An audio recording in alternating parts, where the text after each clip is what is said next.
Saudara-saudaraku yang dirahmati Allah, Abu Dujanah merupakan salah satu sahabat Rasulullah. Ia sangat taat dan sangat takut kepada Allah. Semua sahabat Rasulullah adalah para waliullah, mereka para kekasih Allah.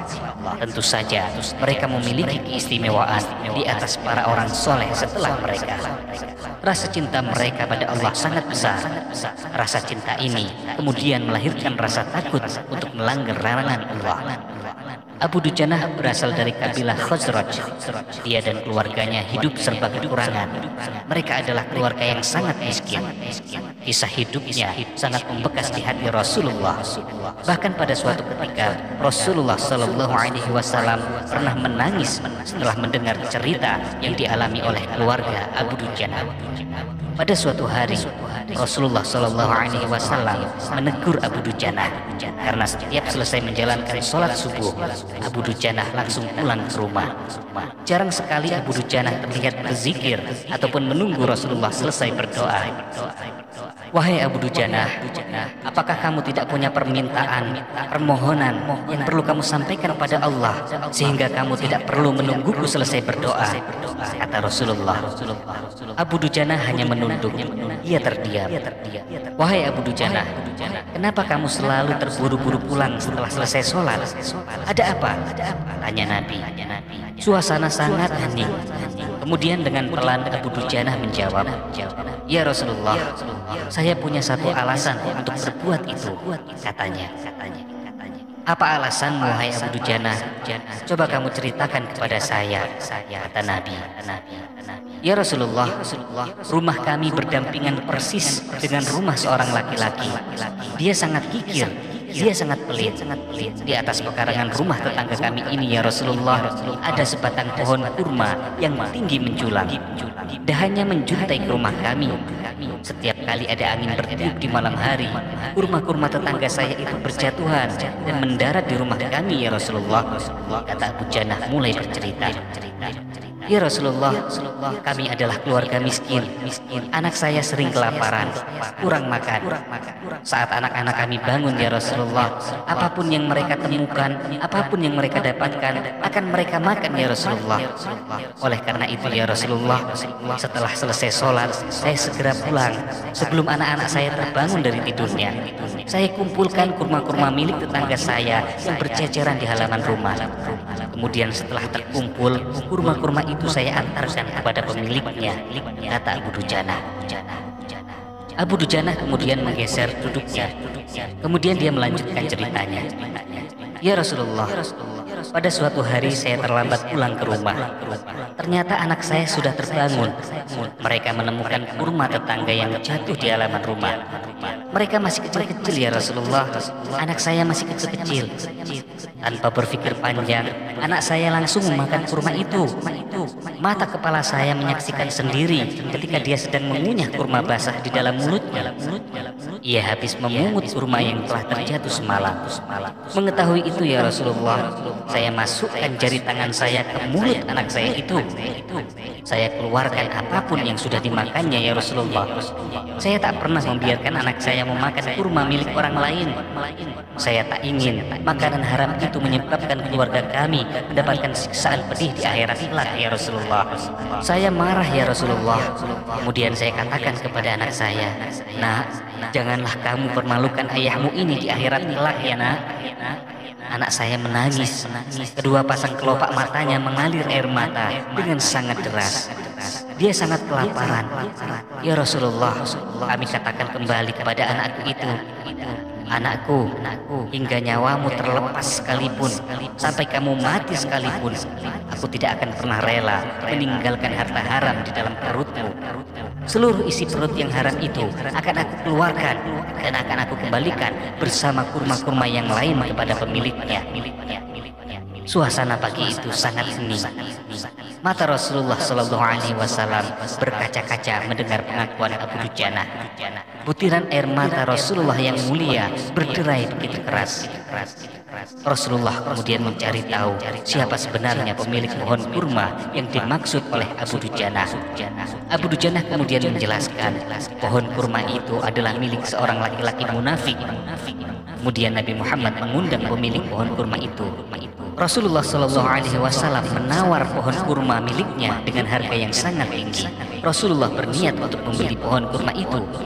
Aku berniat membeli pohon kurma milikmu. Aku akan membayarnya dengan harga 10 kali lipat dari harga pohon kurma itu sendiri. Pohonnya terbuat dari batu zamrud berwarna biru. Dia disirami dengan emas merah. Tangkainya dari mutiara putih. Di situ ada bidadari yang cantik jelita sesuai dengan hitungan buah kurma yang ada, kata Rasulullah. Akan tetapi pria munafik itu dengan sombong menjawab, saya tidak pernah berdagang dengan memakai sistem jatuh tempo, dengan hutang ataupun dengan cicilan. Saya tidak mau menjual apapun kecuali dengan uang kontan dan tidak pakai janji kapan pelunasannya. Tiba-tiba Abu Bakar As-Siddiq masuk.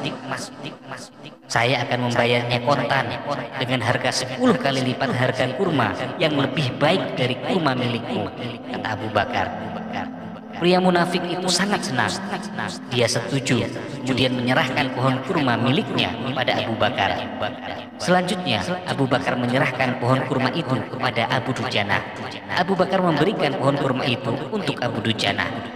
Rasulullah kemudian bersabda, wahai Abu Bakar, aku yang akan menanggung gantinya untukmu.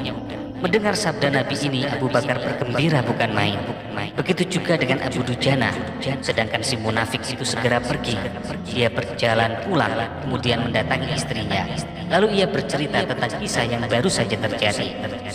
Istriku, aku telah mendapatkan untung yang sangat banyak hari ini. Aku dapat 10 pohon kurma yang lebih bagus dari pohon kurma kita. Padahal kurma yang aku jual itu masih tetap berada di pekarangan rumah kita. Aku tetap akan memakannya lebih dulu, dan buah-buahan itu tidak akan pernah aku berikan kepada tetangga kita sedikit pun, katanya dengan sangat licik. Pada malam harinya, si munafik itu tertidur pulas. Keesokan harinya dia bangun dan melihat pohon kurma yang sudah ia jual.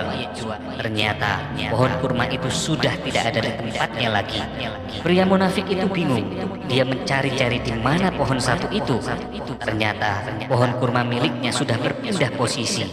Kini pohon kurma itu berdiri di atas tanah milik Abu Dujanah. Tempat asal pohon kurma itu tumbuh sudah rata dengan tanah. Seolah-olah tak pernah sekalipun pohon kurma itu tumbuh di atas tanah milik si munafik. Masya Allah, ini adalah salah satu mukjizat Rasulullah yang menjadi berkah bagi Abu Dujanah. Sejak saat itu, Abu Dujanah dan keluarganya tidak pernah merasa ragu dan takut untuk memakan kurma dari pohon itu lagi. Kisah Abu Dujanah dengan pohon kurma milik orang munafik merupakan tamparan bagi kita yang membangunkan kita dari keterlenaan hidup selama ini. Di zaman ini, betapa manusia sangat mudahnya mengambil yang sebenarnya bukan haknya, bukan miliknya. Seakan-akan Allah tidak melihat apa yang dilakukan manusia, seakan-akan tidak takut pada ancaman dan azab Allah terhadap orang yang mengambil yang bukan haknya. Makanan yang haram, barang yang haram, harta yang haram pasti akan berpengaruh dalam kehidupan seorang muslim. Dampak yang paling buruk dari makanan yang haram berhubungan dengan hati manusia, karena hati adalah sumber keselamatan di dunia dan di akhirat. Dan keselamatan kita pada hari kiamat sangat tergantung oleh keselamatan hati kita. Saudara-saudaraku, kisah Abu Dujanah ini mengingatkan kita tentang waro' atau berhati-hati. Waro' adalah kunci agama seorang hamba dan sumber berbagai macam kebaikan bagi seorang hamba. Sifat waro' yaitu menjauhi segala sesuatu yang dikhawatirkan akan memberikan mudarat bagi akhirat kita. Contoh dari waro' adalah seperti yang dilakukan oleh Rasulullah. Beliau pernah menemukan sebuah kurma di bawah tempat tidurnya. Rasulullah kemudian memakan kurma itu. Setelah memakannya, Rasulullah tidak bisa tidur. Ketika Aisyah bertanya, mengapa Rasulullah tidak tidur malam itu? Rasulullah kemudian menjawab, tadi malam aku makan kurma, sementara ada kurma-kurma sedekah. Aku khawatir kurma itu termasuk kurma sedekah. Padahal Rasulullah tidak boleh menerima sedekah, termasuk juga zakat di dalamnya. Contoh lain dari sikap wara adalah sikap yang diambil oleh Abu Bakar. Suatu ketika Abu Bakar As-Siddiq diberi makanan oleh budaknya. Setelah selesai makan, Abu Bakar menanyakan kepada budaknya itu, dari mana asal-usul makanan itu. Kemudian budaknya dengan jujur mengaku bahwa dulu di masa jahiliyah, ia pernah berpura-pura menjadi dukun. Dan makanan itu merupakan hasil dari upah ketika ia berpura-pura menjadi dukun.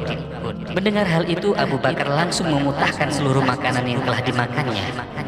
Ini adalah warok, padahal sebenarnya Abu Bakar tidak berdosa jika dia tidak memuntahkannya, sebab beliau tidak tahu.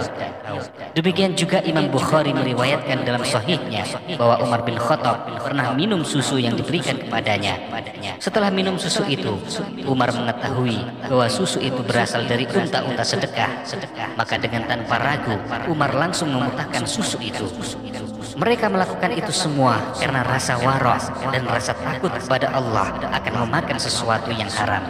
Rasa takut merupakan kekuatan bagi seorang hamba dalam menghadapi hal-hal yang haram dan maksiat. Kalau kita tidak punya rasa takut kepada Allah, kita tidak akan peduli dengan apa yang Allah haramkan kepada kita.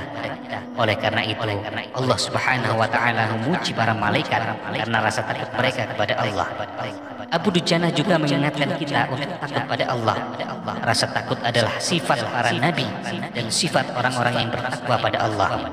Dan rasa takut yang terbesar adalah ketika kita sendirian, saat tidak ada orang yang melihat, saat kita sendirian, tidak ada yang melihat dan mengawasi kita. Namun kita yakin Allah selalu mengawasi diri kita. Oleh karena itu, Allah memuji orang-orang yang takut kepada Allah pada saat sendirian.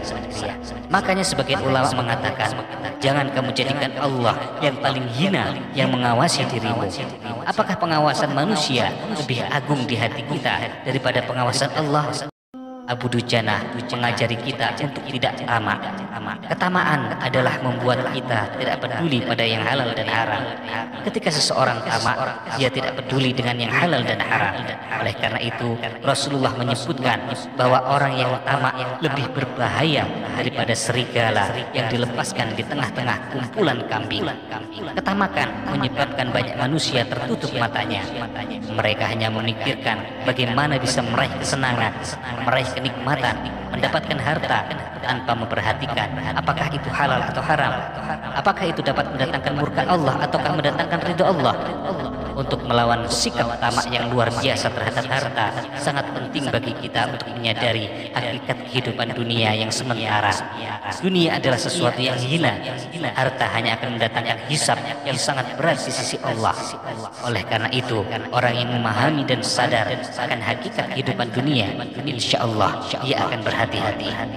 Saudara-saudaraku yang dirahmati Allah, bahaya makanan haram untuk kehidupan kita sangatlah banyak. Seseorang yang memakan yang haram akan dicabut dari hidupnya keberkahan. Hidupnya tidak berkah dan selalu susah, selalu merasa kurang. Makanan haram akan membuat doa tidak diijabahi, tidak dikabulkan.